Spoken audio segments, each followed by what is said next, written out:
자, 페이지 넘겨볼게요. 지대이론이라는 게 있어요. 그래서 162페이지로 가시면은 162페이지 한번 가보세요. 가시면은 지대론이라는 단어가 있죠, 그죠? 여기는 이제 별표를 3개 정도 쳐놓으시기 바랍니다. 3개. 그래서 문제가 한 문제 정도 뜨는데 내용이 굉장히 많아요, 그죠? 내용이 많고 일단 학자 이름들이 많기 때문에 그 학자 이름 또 암기기법도 이제 가르쳐드리고 하는데요. 자, 지대와 지가라는 단어가 밑에 있죠. 용어 정리를 한번 가볼게요. 갑돌이가 땅을 샀어요. 3억 주고. 자, 이게 지가가 따라서 토지의 가격. one more time. 토지의 가격. 토지 가격이 지가예요. 그죠? 그럼 이거를 가만히 있어요. 땅을 빌려줄 수 있어요. 빌릴 수 있죠. 그죠? 그 일돌이한테 빌려줘서 지대라는 걸 받아요.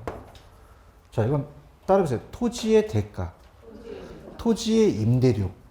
토지의 임대료가 하고, 그 다음에 얘가 갑돌이가 토지 소유자가 되죠. 그죠? 토지 소유자를 따라서 지주.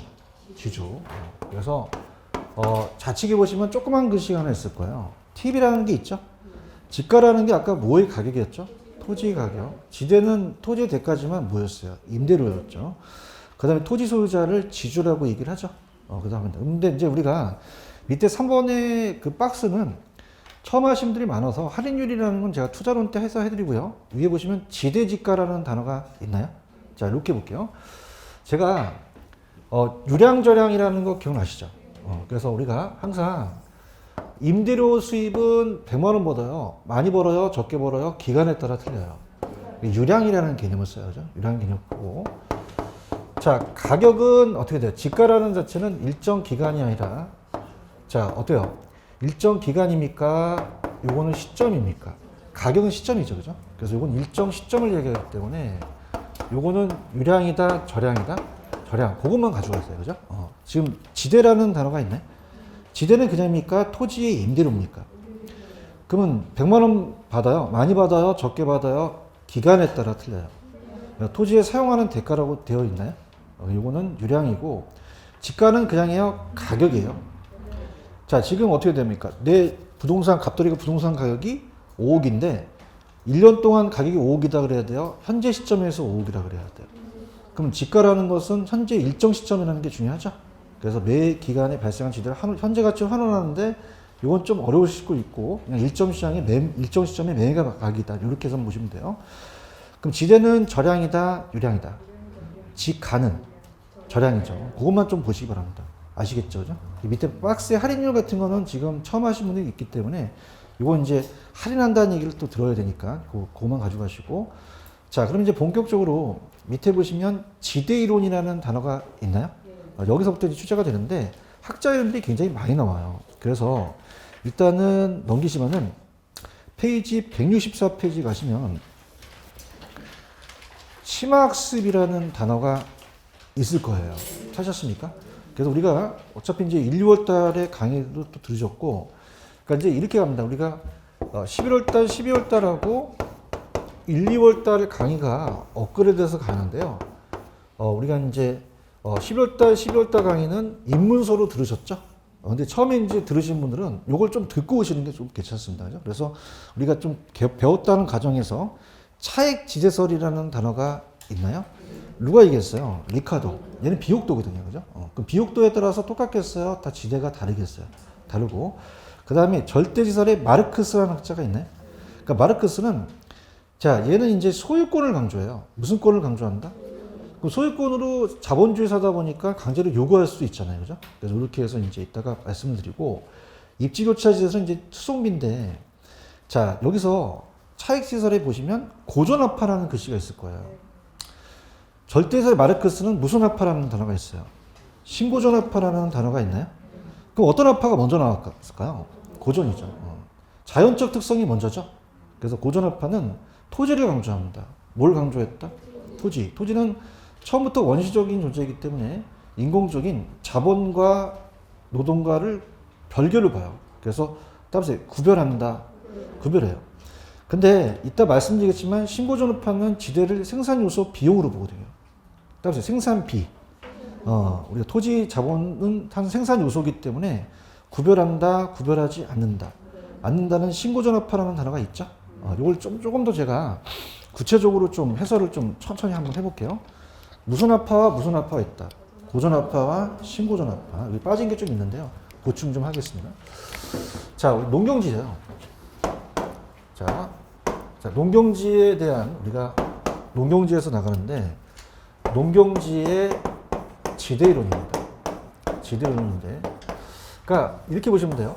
아까 이 지대이론에서는 그냥입니까? 한 문제가 나옵니까? 나오죠. 근데 이제 조금 가성비가 좀 떨어지는 게 아까 자, 따라서 여가가정. 아까 여가가정 주거분리 분량주택은 좀 공부한 분량이 좀 적어요. 무슨 말씀인지 아시죠? 근데 얘는 따라서 학자가 많이 나온다. 이론이 좀 많거든요. 그죠? 그러니까 한 문제 맞히기에는 굉장히 좀 멀습니다. 봅니다. 그래서 천천히 제가 또 암기기법도 가르쳐 드릴 테니까 지금 무슨 아파와 무슨 아파가 있어요? 고전 아파와 신고전 아파. 어떤 아파가 먼저라고요? 고전. 그럼 토지의 자연적 특성을 강조했겠죠. 그죠? 그래서 고전 아파. 강의를 좀 들으셔야 합니다. 이해를 하셔야 돼요. 고전 아파가 먼저 나와서 신고전 아파 전에 나왔죠. 그럼 우리가 인문적 특성이 먼저 나왔어요? 자연적 특성이 먼저 나왔어요? 자연이 먼저죠. 그죠? 그래서 자연적 특성이어서 이 고전 아파들은 좀 과학기술이 발달이 안 됐고 농지가 택지로 개량된다는 걸 전혀 생각을 못 했습니다. 들어보시면은 이 고전 아파는 자연적 특성이기 때문에 우리가 여러분들 왜 부중성이라는 얘기 들어보셨잖아요. 땅이 많아요. 제한돼 있어요.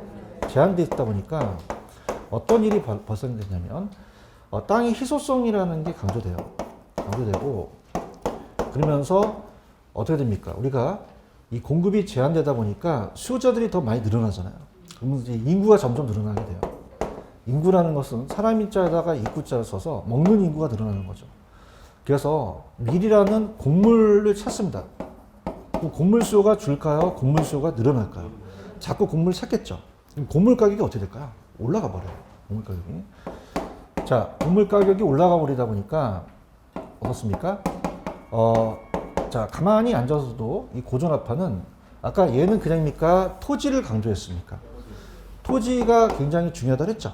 그러니까 토지는 자본이나 노동과 같이 인공적인 힘이 아니기 때문에 토지 자체가 중요하기 때문에 토지를 자본과 구분해서 토지 자체를 강조했어요.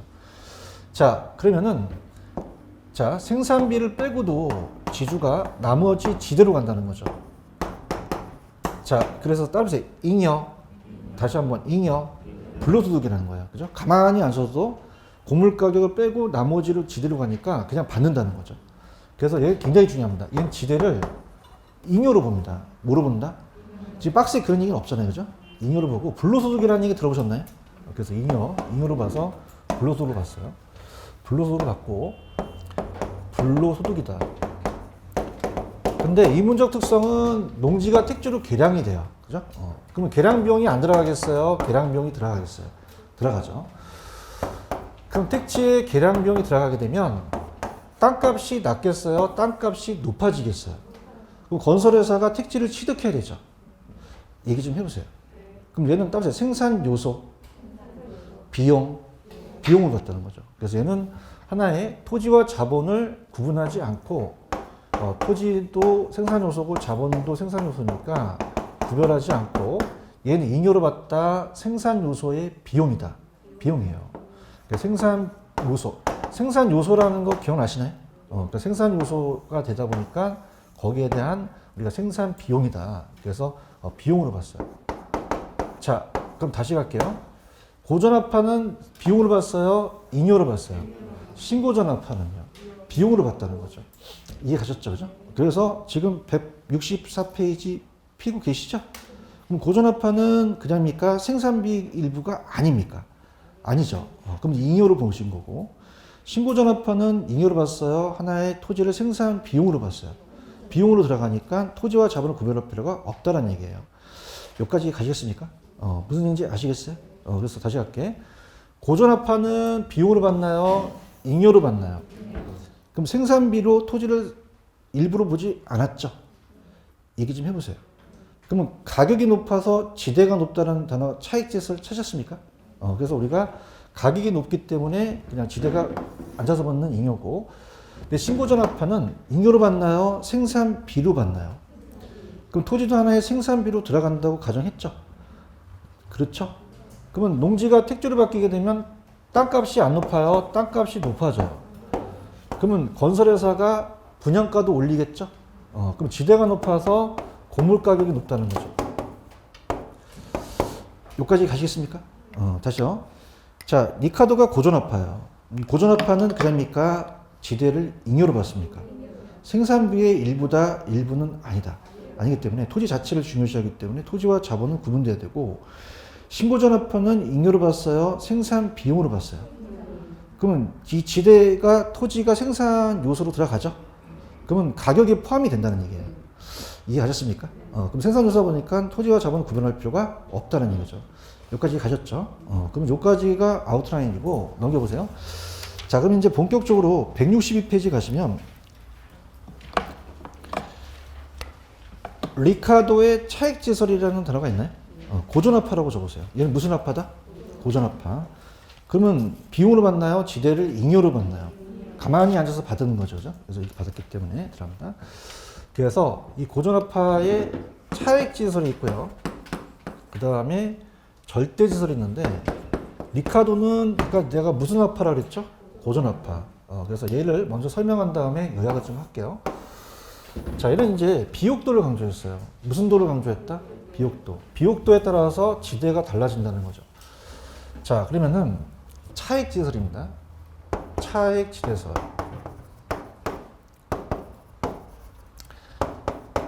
아까 지주가 뭐였어요? 토지 소유자가 지주죠, 그죠? 얘가 이제 땅을 빌려줍니다. 가나다한테 땅을 빌려줘. 자, 그러면서 얘는 키포인트가 따라해보세요. 비옥도, 비옥도, 도가 이제 중요하고요. 그래서 리카르도라는 학자가 얘기를 해요. 리카르도도 맞고, 리카르도도 맞거든요. 리카르도. 자, 그럼 얘는 비옥도에 따라서 지대가 다르다는 얘기죠. 그러면 땅의 비옥도가 똑같을까요? 다를까요? 비옥도는 이 농사를 지을 수 있는 토지의 성분을 얘기하거든요. 그러니까 비옥도가 높으면 더 많은 생산을 하게 돼요. 자, 그럼 지대는 아까 토지의 임대료라고 얘기했죠. 그럼 우리가 임대료를 받게 되면 그냥요, 비용이 나가요. 생산비가 나갈 수 있죠. 그죠? 그래서 이제 매상고라는 자체는 저 미래에 대한 가격을 가지고 우리가 판매한 매출액이 되겠고요. 빼기 생산비가 된다는 거죠.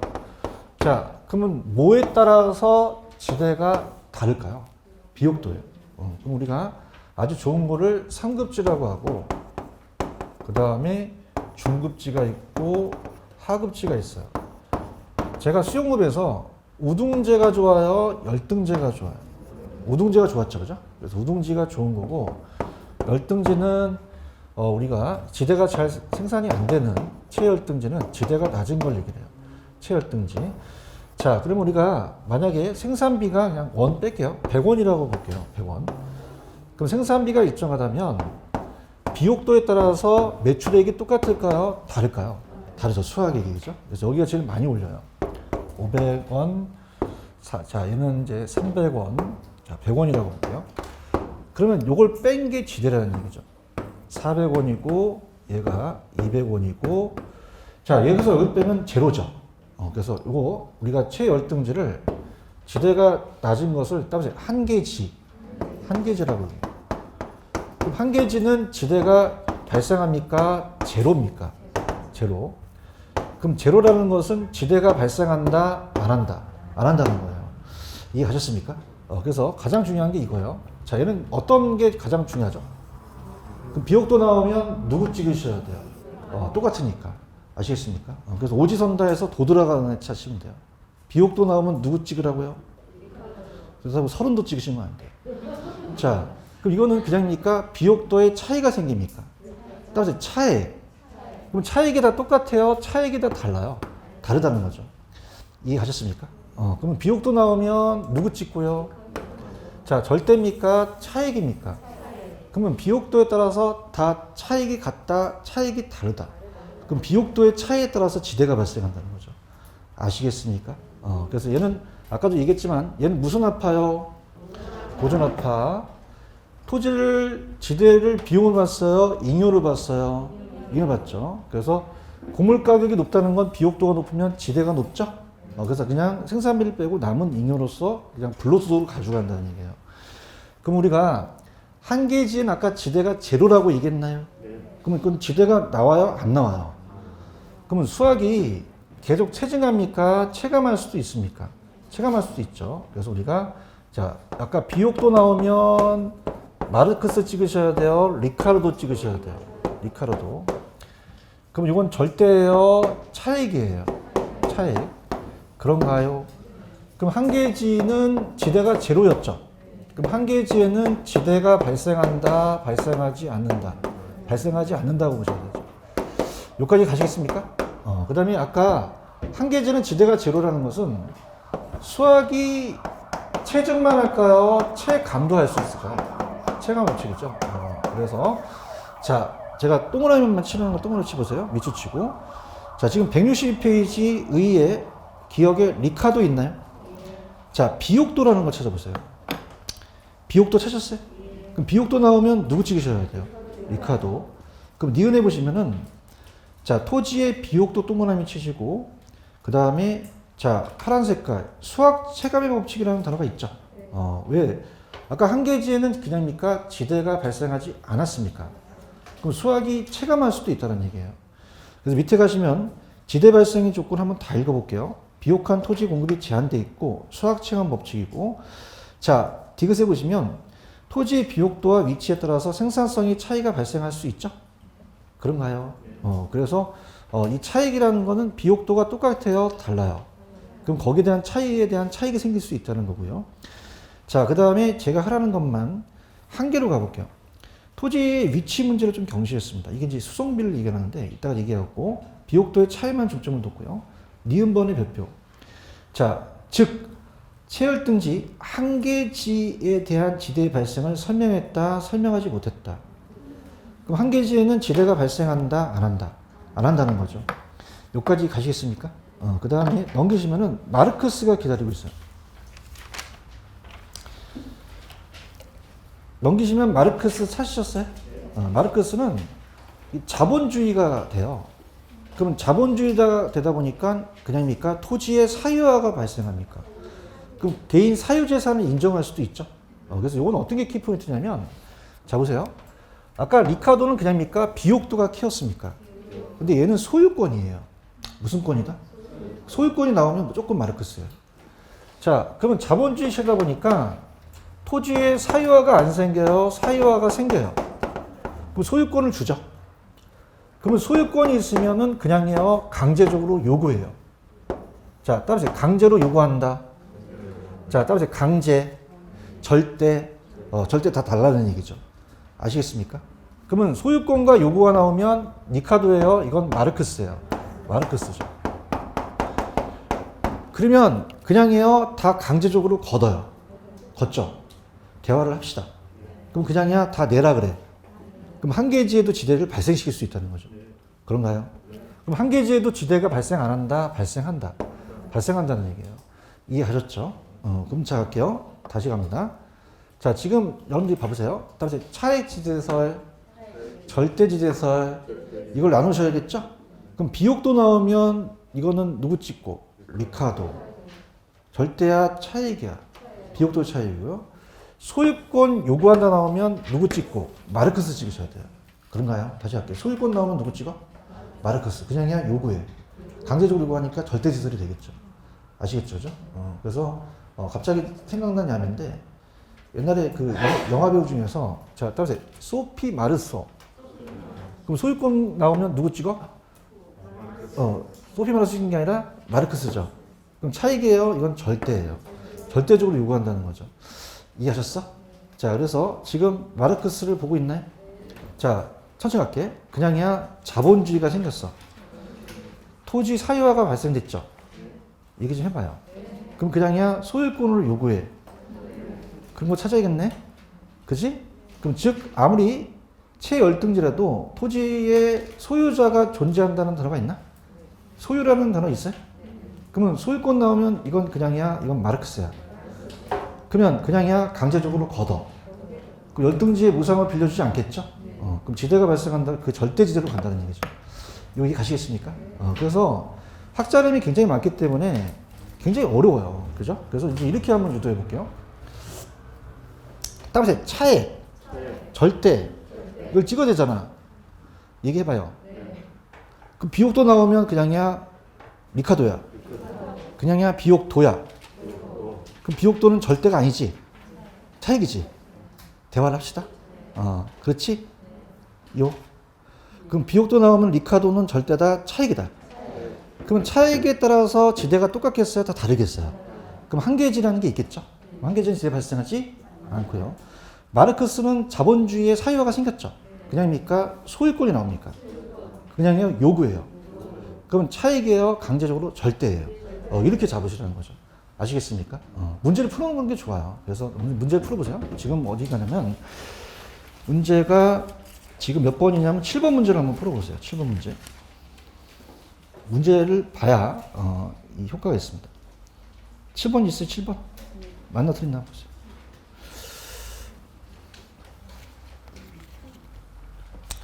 자, 목 잡으면 절대라는 게 있어요. 자, 나와보세요. 절대. 자, 나와보세요. 강제적으로 요구한다. 그렇죠. 차익이 아니잖아요. 절대는 내라는 거잖아. 내 말이 맞나? 그럼 그걸 생각해봐. 그럼 절대는 그냥이야 요구해. 그럼 최일등지에도 소유자라는 게 있지? 지대를 요구할 수 있다가 맞는 지문이죠. 체크할 수 있어?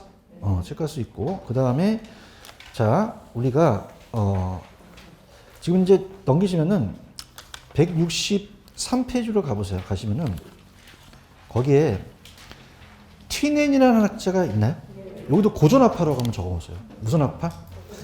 그럼 얘도 비용으로 받나요? 얘도 잉여로 받나요? 한계지는 지대가 발생하지 않죠. 그래서 티넨도 무슨 합파다? 고전합파야. 고전합파. 마르크스만 신고전이죠. 자, 그럼 마르크스 지우고 티넨으로 한번 가볼게요.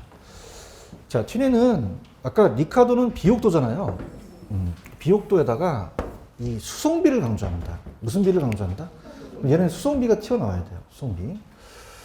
자, 수송비가 이 수송비를 위치라고 얘기를 해요. 위치지에서는 수송비에 따른 위치에 따라서 지대가 달라진다는 거죠. 자, 그래서 우리가 위치지대설이라고 얘기하고 또 우리가 입지교차 지대설이라고도 나왔었어요. 똑같은 얘기입니다.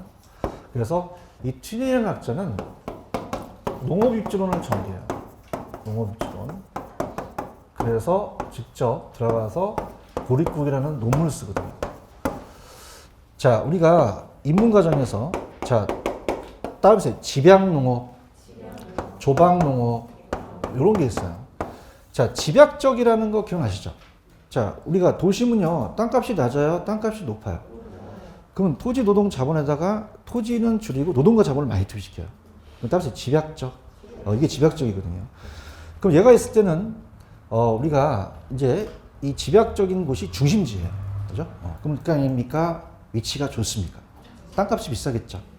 그런가요? 그래서 얘가 지대가 높고 지대가 낮다는 거죠. 들어가겠습니다. 자, 얘가 있을 때는 교통이 발달하지 않았어요. 음하차 시대였습니다. 그죠? 그래서 각 방향으로 수송비가 똑같이 해서 증가하게 되겠죠. 모든 농산물이 이쪽으로 와서 나가거든요. 그래서 자, 따라보세요. 비례해서 증가한다. 그냥 증가해요? 비례해서 증가해요? 왜냐하면 우리가 교통이 발달하지 않았기 때문에 1km, 2km면 1원, 2원, 3원씩 늘어난다는 거죠. 아시겠죠? 그죠? 이렇게 해서 보입니다. 자, 그러면은 나갈수록 그냥이요. 수송비가 많이 들어가요. 많이 들어가죠. 안 좋다는 거예요, 위치가. 그럼 안쪽은 수송비가 많이 들어가겠어요? 좀 적게 들어가겠어요? 그쵸? 그럼 여기가 위치가 안 좋아요? 좋아요. 그럼 지대가 높다는 거죠. 이해 가셨나? 그래서 나중에 책에 나중에 보시게 되면 아까 리카도는 그냥입니까? 비옥도만 강조했습니까? 비옥도는 농촌 사회만 얘기를 한 거죠. 맞아요? 얘는 따라서 수송비, 접근성. 그럼 현대 사회에서는 비옥도가 중요한 거예요? 접근성이 중요해요. 현대 입지에 영향을 줄 수 있다는 거예요. 아시겠습니까? 그럼 얘는 우리가 식이 나와요. 아까 식이 좀 틀려요. 리카도하고. 이 지대라는 것은 지대는 매상고가 있으면은 여기다가 생산비를 뺀 게 리카도라면 여기다가 다시 수송비를 강조했다. 수송비를 더 추가한 거죠. 수송비. 그 수송비를 더 추가해서 자, 요 두 가지가 따라서 반비례 관계, 반비례거든요. 반비례 관계. 요걸 이제 발견해냈어요. 자, 그래서 자, 갑니다. 자, 그럼 이걸 가기 전에 여기에 대해서 얘기를 해볼게요. 집약적인 곳은 그냥입니까? 여기는 위치가 좋습니까? 땅값이 높죠. 그런가요? 근데 여기는 지대가 낮죠. 수험이 많이 들어가니까 위치가 좋아요? 좀 안 좋아요? 그러면 값어치가 높은 거를 만약에 농사 지으려면 안쪽이 좋고 부가가치가 낮은 건 이쪽으로 가라는 얘기예요. 아시겠죠? 그죠? 6가지 띠를 형성해서 농업 입지를 정했는데, 자, 지대와 수송비는 비례입니까? 반비례입니까? 반비례예요. 그럼 만약에 100원에서 10원, 얘가 80원이 되는데, 얘가 80원이 되면은 얘가 10원이 돼요. 따라서 반비례 관계, 반비례죠. 그럼 우리가 지대 곡선을 그려라. 그럼 지대가 이렇게 되고요. 자, 도시 중심지에서 외곽이라면, 자, 들어가 볼게요. 자, 안쪽은 그냥입니까? 지대가 높습니까? 나갈수록 무슨 비가 많이 들어가죠? 수음비가 들어가요. 비례예요? 반비례예요? 반비례죠. 여러분들 수요곡선 기억나시죠? 수요곡선도 가격과 양이 반비례였잖아요. 그래서 우하향한다. 이 지대곡선이 뭐예요? 그래서 한계 지대곡선은 추가적으로 나갔을 때 지대곡선이 낮아진다는 얘기예요. 그럼 얘가 우상향, 우하향, 우하향한다는 거죠. 그럼 집약적인 농업이 그냥입니까? 중심지 안에 있습니까? 안에 있고, 이게 집약농업이고, 종합농업이 조금 외곽에 있죠? 그래서 이렇게 있다. 그래서 우리가, 입지가 교차하면서, 여기는 이제, 그럼 집약적인 농업이라는 곳은 그냥입니까? 수송비가 적게 들어가는 곳입니까? 그러면 땅값이 어떻게 돼요? 임대료도요. 그럼 임대료를 가장 높게 지불한 놈이 낙찰받는다는 얘기예요. 너 들어와라, 자식아. 너 들어와라. 이렇게 해서 형성한다는 거죠. 키포인트를 말씀드릴게요. 자, T넷 나오면 무슨 비가 생각나야지 했죠? 요 위치는 무슨 비에 따른 위치라는 거죠? 수송비죠. 지대와 수송비는 비례다, 반비례다. 반비례고. 자, 얘 곡선이 우상향한다, 우하향한다. 집약적이 그냥이다, 중심지에 가파르다. 조망이 완만하겠죠? 이렇게 해서 갑니다. 자, T넷 보고 계십니까? 지금 163페이지는 보고 계셔요? 그래서 의의를 한번 읽어볼게요. 자꾸 이제 제가 찍어드리니까. T넷은 리카도의 차익지에서 추가해서 토지 위치가 수송비였죠. 거기다 달라진다. 그래서 고립국이라는 논문을 쓰면서 위치에 따른 지대의 차이는 따라서 수송비의 차이. 그럼 얘는 비옥도예요? 수송비예요? 수송비죠. 수송비 절약만큼 지대가 다르고 이를 입지교차지대로 얘기했다. 내용으로 가볼게요. 자, 지대는 아까 밑에 내용의 기억, 매출액에서 생산비, 수송비를 빼고 수송비 절약이 지대랍니다. 그 매출액과 생산비가 일정한다면 수송비가 증가하면 지대는 감소하겠죠. 수송비가 감소하면 지대가 어떻게 돼요? 높아지겠죠. 그럼 릴범 배표. 시장 가까이 있으면 토지는 수송비를 적게 들어가죠. 근데 지대는 높아요. 반대로 외곽으로 갈수록 수송비가 많이 들고 지대가 낮죠. 이 지대 곡선이 어떻게 생겼다 그랬죠? 우하향이라고 말씀드렸나요? 자, 그 다음 미음. 자, 도심은요, 지대가 낮아요, 높아요. 그럼 도심 토지는 집약적 이용이겠죠. 그러면 집약농업이라는 것은 아까 부가가치가 좀 높은 거예요, 낮은 거예요? 높은 걸 생산하라는 거죠. 그런가요? 근데 외곽에는 지대가 높아요, 좀 낮아요. 그럼 조방 쪽은 부가가치가 좀 낮은 거 생산하는 거죠. 다시 가볼게요. 중심지일수록 지대가 낮나요, 높나요? 그럼 이 지대를 차지하기 위해서는 어떻게 돼요? 가장 높은 걸 내고 가장 생산성이 높은 농업을 지어야겠죠. 내 말이 맞나요? 이렇게 넘겨볼게요. 자, 넘기시면은, 자, 일단은 시옷만 보세요. 시옷만. 시옷에 보시면 가격이나 생산비, 수송비 또는 인간 형태 변화는 지대를 변화 안 시킨다, 변화시킨다. 아까 집약과 농업이 다 달랐잖아요. 그런가요? 그 다음에 평가까지 가볼게요. 평가는 굵은 글씨 위주로 갈게요. 리카도의 차익세에서 불완전하게 다룬 위치 문제에 대해서 T는 보다 전면적으로 다뤘다고 나와 있죠. 이 위치가 수송비에 대한 위치예요. 무슨 비에 대한 위치다? 수송비. 체크하세요. 그러면 자, 밑에 우리가 암기 기법이 있는데, 자, 이렇게 가볼게요. 자, 밑에 박스 보세요. 차익 지대설을 얘기한 학자는 리카도죠. 이렇게 묶으시고요. 절대 지대설을 얘기하는 학자는 누구죠? 마르크스예요. 그런가요? 그 다음에 입지교차를 얘기하는 학자가 누구죠? 튜넨이에요. 찾았죠? 그래서 옆에 암기기법으로 한번 가볼게요. 자, 아까 한계지는 어떻습니까? 지대가 발생했어요? 안 나왔어요? 안 나오니까 굉장히 짜증나죠? 그래서 따보세요. 따라합니다. 따보세요. 차이가 나니까. 자, 우리가 이게 그 지역마다 야매가 좀 틀리거든요. 근데 경상도 쪽은 전마라고 아세요? 입마 전마. 그죠? 입마 전마. 그죠? 따보세요. 전마. 입 튀어나왔다. 이렇게 잡으시면 돼요. 저도 초라해요. 아시겠죠? 그죠? 자, 따보세요. 차이가 나니까 전마, 못 튀어나왔다, 입 튀어나왔다는 거죠. 체크하실 수 있어요? 근데 중요한데 차이가 뭐예요? 차액지대설이 누가 얘기했죠? 리카도. 전마라는 거는요. 절대지대설은 마르크스. 입티는, 입지교차는 튀내는 거죠. 이걸 암기하셔야 되는 거죠. 아시겠죠? 그죠? 하실 수 있어요? 따보세요. 차익은 누구? 리카도. 전마는 마르크스. 입 튀어나온 거는 튀네. 이렇게 해서 암기하시면 좋다는 거죠. 아시겠죠? 그죠? 그럼 세부적으로 간다면 차액지대설은 아까 그냥 했어요? 고전화파였어요. 생산비를 보지 못했죠? 그래서 잉여로 봐서 그냥 가격이 높기 때문에 비옥도에 따라서 지대가 발생할 수 있죠. 그러면 토지의 자연적 특성을 강조했죠. 그러니까 토지 자체가 중요하니까 토지는 나중에 남아서 배분된다는 거죠. 구별했고요.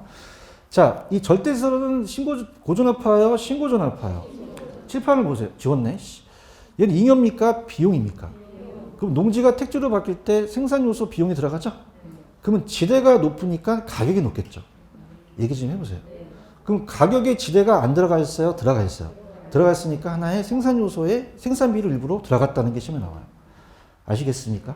얘는 생산 요소다 보니까 구분할 필요가 없어서 생산비를 일종으로 본다. 튀레는 가장 중요한 게 무슨 비였죠? 수송비였나요? 찾았습니까? 이 수송비는 도시지대에 따라서 교통비로 바뀐다. 교통비라는 단어가 있죠? 그래서 우리가 이 도시지대에서는 또 교통비로 또 얘기를 해요. 그죠? 그래서 이렇게 해서 잘 따라오셨습니다. 그 다음에 솔직히 이 전용수익과 경제자 마샬의 준지대는 출제가 자주 되는 건 아니기 때문에 연결이 안 돼요. 그래서 나중에 해드리겠고요. 넘겨보세요. 자, 그럼 교수님 어디가 좀 연결될까요? 라고 하면 저는 여러분들한테 일단은 167페이지 가시면 튀넨이 또 나와요. 167페이지 가시면 튀넨 또 나오나요? 얼마나 중요하시면 또 나오시겠어요. 그러면 1번에 가시면 요약을 볼게요. 튀넨의 지대는 무슨 비의 차이라는 거죠? 수송비. 찾았습니까? 그래서 우리가 다시 복습한다고 생각하세요. 그럼 그에 의하면 시장부터 가까이 있는 토지는 수송비가 많아요? 적어요? 지대가 높고 멀리 갈수록 수송비가 많죠? 지대가 낮다. 따라서 시장 중심지 지대가 낮다? 높다. 외가로 갈수록요? 낮죠. 수송비가 감소하면 지대가 높아지니까 입지 경쟁이 치열하죠? 이렇게 보시면 됩니다. 이해 가셨습니까? 이 기울기가 수송비인데 이건 참고만 하시기 바랍니다. 넘길게요. 넘겨서 뭐 수송비에 대해서는 우리가 아직까지 나온 적은 없으니까 나중에 제가 3, 4월 달에 빼기도 하고요. 자, 그 다음 밑에 가시면은 양가로 3번에 도시지대라는 단어가 있나요? 자, 도시는 아까 교통비로 바꾼다 그랬잖아요. 그래서 이걸 얘기한 학자가 있어요. 그래서 그 유명한 학자가 넘겨보세요. 170페이지 가시면 가보세요. 거기에 동그라미 3번에 입찰지대 곡선이라는 단어가 있나? 이것도 별표 3개 치세요. 무슨 지대 곡선? 그래서 학자에는 안 나오는데 이제 도시에 영향을 줘요. 도시. 자, 여러분 얘기해 보세요. 지금까지는 그냥입니까? 요거는 농업이었습니까? 농사 짓는 거예요. 얘기해 보세요. 그래서 아까 얘가 했을 때는 교통이 발달했다, 발달하지 않았다. 그럼 나갈수록 무슨 비가 많이 들어가고 안쪽으로 수송비가 절약되는 거죠. 맞습니까? 근데 현대에 와서는 따라서 교통비로 좀 바꾸면서 제 이론을 따오게 돼서 입찰지대 곡선이라는 단어가 있죠. 얘가 이제 입찰지대 이론이에요. 입찰지대 이론을 주장합니다. 그래서 알론소가 얘기했어요. 자, 따라서 알론소. 건강한 소의 동생이에요. 알라가지고. 알론소. 자, 재밌다. 그러면 얘가 이제 입찰지대 곡선을 만들어야 된 거죠. 그다음에 튀넨을 따왔다. 튀넨을 따오게 된 거예요. 튀넨의 그림을 그대로 갖고 오게 된 거예요. 그래서 우리가 잠깐 커닝하면 그림이 하나 보여요. 밑에 그림이 보이세요? 그럼 아까 그 튀넨하고 이론이 비슷하다는 얘기예요. 그래서 자, 이제는 그냥요 도시예요. 농업이 아니죠. 그 도시를 이제 본 거죠. 그래서 여기가 지대고요. 자, 도심에서 외곽입니다. 도심에서 외곽. 자, 가보죠. 아까 집약적이 그냥입니까? 기울기가 가팔랐습니까? 그럼 집약적인 놈이 더 안쪽에 있으라는 거죠. 그런가요? 그래서 산업끼리 싸워요. A 산업과 B 산업과 C 산업이 싸우게 되는 거죠. 싸워서 낙찰을 받는 거예요. 여러분들 옆에 우리 학원 옆에 경매학원 있는 거 아시죠? 그냥입니까? 입찰을 합니까? 그럼 낙찰을 받아야 되잖아요. 그런가요? 그럼 낙찰을 받기 위해서는 가장 최소 금액을 적어야 돼요? 금액을 최대 금액을 적어야 돼요? 여기서는 최대라는 게 가장 키포인트가 되는 거예요. 그래서 우리가 얘는 지대 지불 능력 의사가 따라서 최대 최소 나오면 안 됩니다. 항상 최대가 나와야 돼요. 최소가 나오면 된다 안 된다? 안 돼요. 자, 그럼 가볼게요. 아까 입지 교차 지설이 튀내는 이론 기억나시죠? 그래서 입지가 교차하면서 지대가 형성하는 거죠. 자, 그러면요 이렇게 가볼게요. 자, 서울로 간다면 자, 서울의 중심가의 명동은 그냥입니까? 상업지입니까? 그냥요 땅값이 비싸요. 비싼 대신 상업활동하기 좋죠. 매출액을 많이 올린단 말이에요. 얘기 좀 해봐요. 그럼 거기를 차지하려고 막 들이대겠죠. 그렇죠? 근데 최소입니까? 가장 최대입니까? 요 세 선 중에서 가장 높은 놈이 낙찰받는다는 거죠. 그래서 따라서 상업지가 입지를 해요. 그런가요? 너 여기 와라.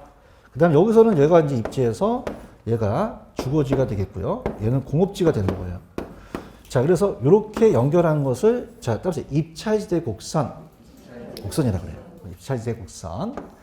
그럼 입찰지대 곡선은 우상향합니까? 우하향합니까? 우하향하죠.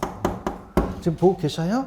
그래서 이 원점을 향해서 자, 따라서 볼록 우하향한 곡선이다. 이렇게 얘기하고요.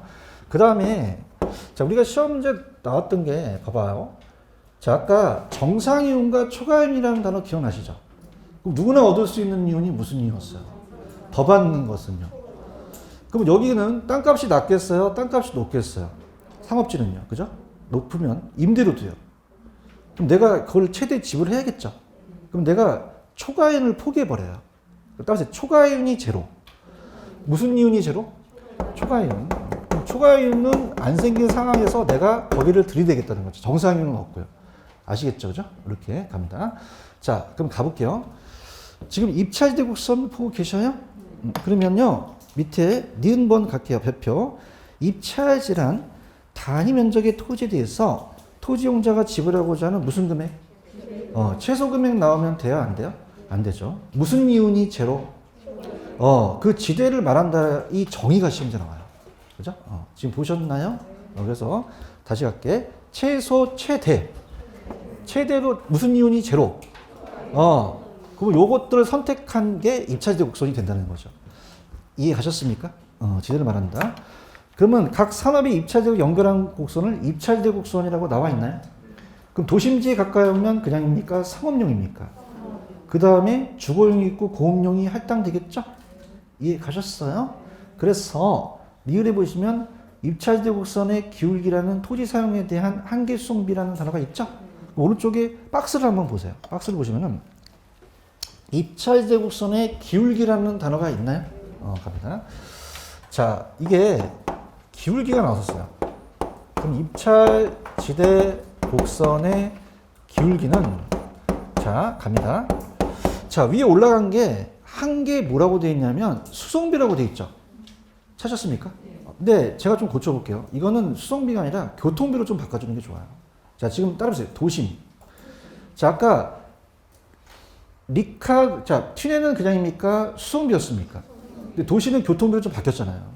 이해하셨죠? 그죠? 그래서 이제 암기하실 때는 한계 교통비로 암기하시는 게 좋은데, 자, 우리가 똑같은 용어입니다.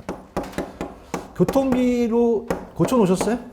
그래서 운송비는 지우지 마시고, 이걸 수송비나 운송비로 얘기할 수 있는데, 여기서는 이제 교통비로 하는 게 좀 정확하죠. 이게 틀렸다는 건 아닙니다.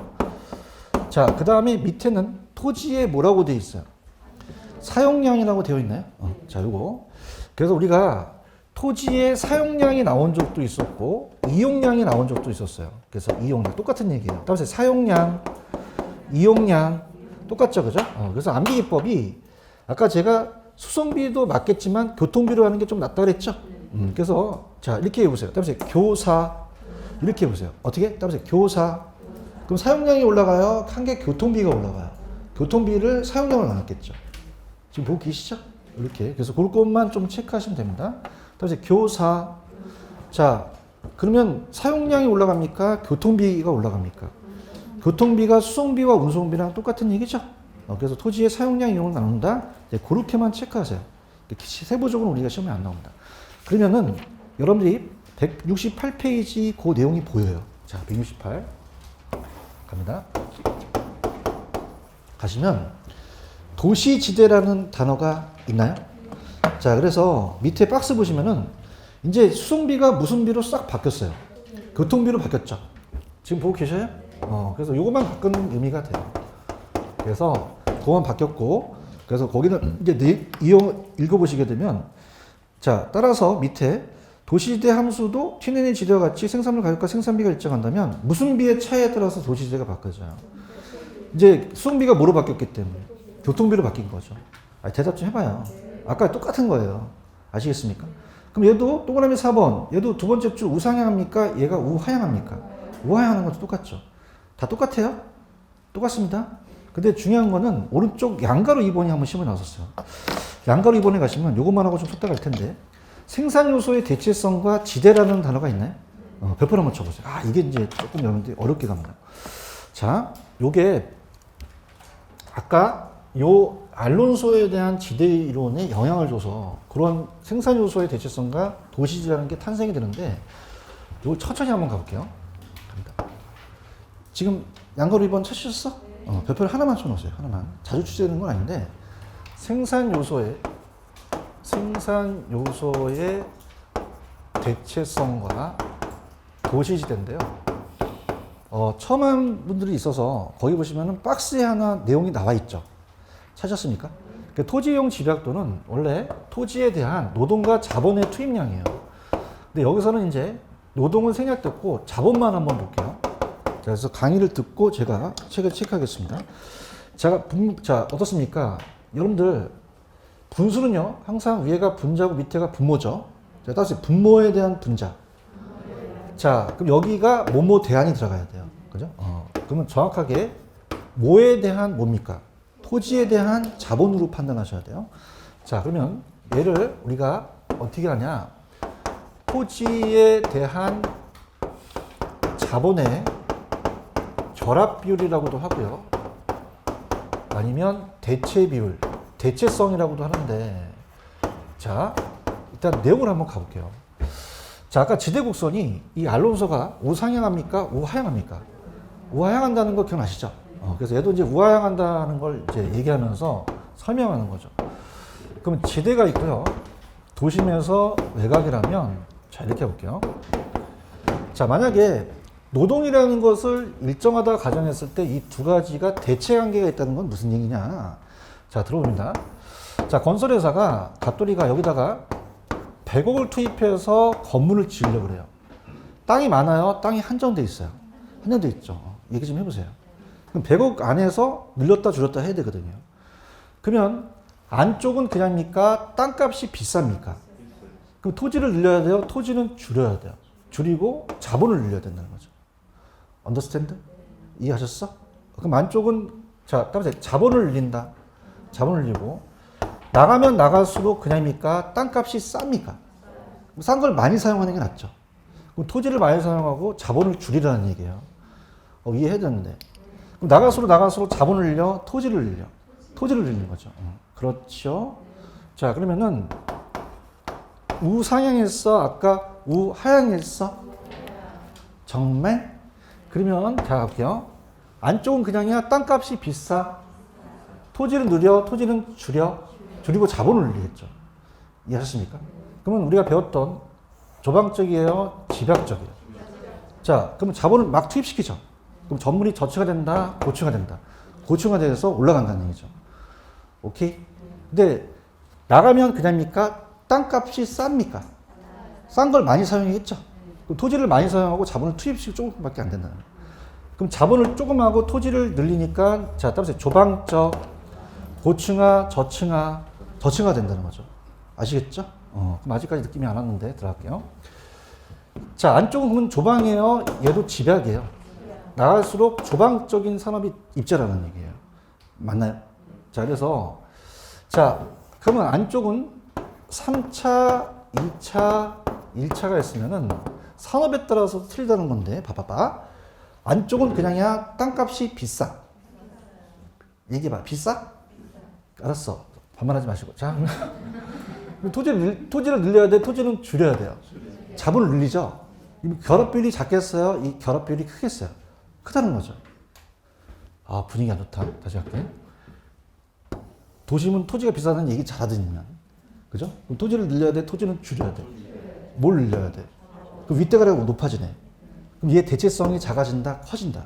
커져요. 결합비율이. 그래요?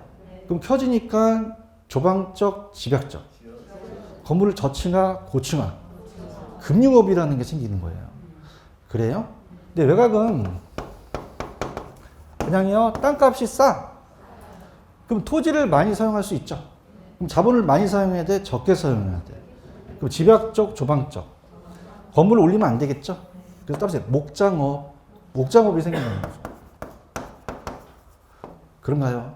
그러면 이 결합 비율이 똑같겠어요? 다르겠어요? 다르다는 거예요. 이해하셨어? 그래서 다시 설명할게. 자, 분위기 상당히 지금 떨어져 있는데, 자, 따라서 토지에 대한 자본, 따라서 생산 요소. 그러면 한쪽을 늘리면 그냥입니까? 한쪽을 줄여야 됩니까? 대체성이 있다는 거죠. 이해하셨습니까? 그러면서 도시가 지대가 만들어진다는 거예요. 그죠? 잘 따라오세요. 그러면 안쪽은 땅값이 비쌉니까? 비싸요? 토지를 늘리면 돼요? 안 돼요? 자본을 많이 늘려야겠네. 예? 그러면 조방적, 집약적, 결합비율이 커지겠네. 저층화, 고층화, 목장업 해야 돼, 금융업 해야 돼. 그거 해야지. 그렇죠? 외곽은 땅값이 싸죠? 그럼 뭘 많이 사용하겠어요? 자본은 어떻게 돼요? 그럼 결합비율이 크겠어요? 낮겠어요? 그럼 집약적, 조방적, 저층화, 고층화. 저층화 되니까 이 땅을 많이 사용하니까 목장업을 하라는 얘기죠. 이해하셔야 되는데. 그럼 생산요소의 대체성과 도시지대와 영향을 안 준다? 준다? 준다는 얘기예요. 아시겠습니까? 지금 어디 하는지는 알아요? 지금 생산요소의 대체성과 지대하고 있어요. 노동이 일정하다고 봤을 때, 토지와 자본을 봤을 때, 자, 그럼 천천히 다 읽어볼게. 시간도 널널하니까. 지금 2번 있어, 2번? 네. 생산요소의 대체성이란 뭐에 대한 뭐, 토지와 자본의 결합비율 관계가 나타나서 토지형 집약도를 결정한다는 단어가 있어요? 그러면은 생산요소 대체성이 크다는 거는 토지보다 자본이 크다는 얘기잖아요. 그럼 자본 결합 비율이 작아진다, 커진다? 커지고요. 생산요소 대체성은 도심에 가까울수록 작아지겠어요, 커지겠어요? 멀어질수록 작아지죠? 그러면 이 곡선이 우상향, 우하향이 된다는 거죠. 오케이?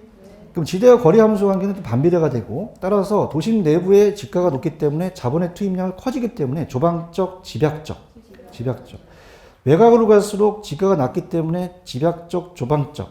그럼 토지에 대한 자본의 대체성이 큰 산업은 어디에 위치해야 돼요? 도심. 결합 비율이 대체성이 낮은 것은 어디에 위치해야 돼요? 외곽에 위치해야 되죠. 이해하셨습니까? 그러면 양으로 3번에 1번 갈게. 그러면 아까 목장업하고 금융업이 똑같았어요? 대체성이 달랐어요? 그러면 각 산업의 토지 사용 요구 정도에 따라서 생산요소 대체성이 같다, 다르다. 이게 나왔었어요. 이거 이해 가시겠습니까? 그 다음에 이제 뭐, 니은번은 그냥 읽어보시고 넘길게요. 그럼 어디가 키포인트냐? 니은하고 디귿번을 체크해 보세요. 그럼 니은번, 토지에 대한 자본의 대체성이 크면 토지를 많이 사용해야 돼요? 좀 절약해야 돼요? 도심에서 더 많은 지대를 감당할 수 있고 자본의 대체성이 작은 산업은 외곽에 더 많은 지대를 감당할 수 있죠? 그럼 아까 금융업하고 목장업 기억나시죠? 그 3차 산업에다가 금융업이라고 적으시고 1차 산업에다가 목장업이라고 적으세요. 그러면 오늘날 도심은 주로 몇 차 산업이 입지하죠? 3차. 그렇죠. 뭐 여의도에서 막 목장 한 게 아니잖아요. 여의도는 금융업이 있잖아요. 맞아요? 근데 1차는 목장업이라고 해놨어요? 그럼 곧 입지경제 사물이며 이를 통합해서 합리적인 토지 공간이 배분이 된다는 거죠. 아시겠죠? 여기까지. 무슨 얘기인지 이해 가셨어요? 됐습니다. 여기까지. 그 다음에 넘겨보세요. 172페이지. 예고편 172. 피셨어? 그러면 따라서 도시 구조론. 농업이에요? 도시예요? 그럼 아까 튀넨이라는 학자 아시죠? 튀넨은 도시였어요? 농업이었어요? 그럼 튀넨이 이 도시의 동심원에 영향을 줄 수 있다는 얘기예요. 아시겠죠? 그죠? 그래서 제가 딱 세 가지만 찍어 드릴게요. 따라서 동심원 시대, 넘겨보세요. 174. 따라합니다. 성형이론. 그 다음에 175. 자, 따라서 다핵심. 찾았어? 여기까지만 시험제가 나와요. 그죠? 그래서 다른 것들은 보지 마세요. 보지 마시고. 어때요? 근데 책이 얇아요? 지금 두꺼워요? 그럼 제가 찍어드려야겠죠? 그 세 가지 이론만 출제가 됩니다. 아시겠죠? 그죠? 요거. 조금만 쉬었다가 갈게요. 쉬세요.